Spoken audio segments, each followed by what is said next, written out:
12 ঘন্টা ডিউটি কইরা বাসায় চলে আসছি। বাসায় এসে দেখেন এখন হচ্ছে মসুরি ডাল পাকাইছি, আর হচ্ছে এই যে চিংড়ি মাছ, তো এগুলো পাকাইছি। আর সাথে আছে হচ্ছে দারাস ভাজি।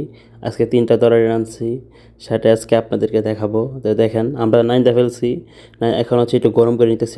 এখন যেহেতু খাবো আমরা, নাইন্দা হচ্ছে ডিউটিতে যাই, ডিউটি থেকে আসার পর হচ্ছে আমরা গরম করে খাইয়া তারপর হচ্ছে আমরা ঘুম টুম একটা, আপনারা জানেন এটা হচ্ছে নিয়ম, প্রবাসীদের নিয়ম। যারা থাকেন বিদেশ তারা বুঝতে পারছেন, ঠিক আছে? প্রবাসীর কী কী কষ্ট ভাই, আপনারা যদি না বুঝেন তাহলে কারা বুঝবো?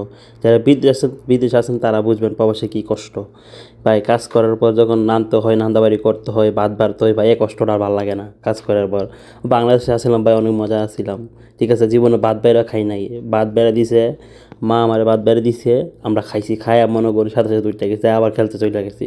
এখানে বাড়িতে কাজ করতে হইব, নিজে তরকারি পাকাইতে হইব, আবার ভাত বাইরে খাইতে হইব, ভাই অনেক কষ্ট।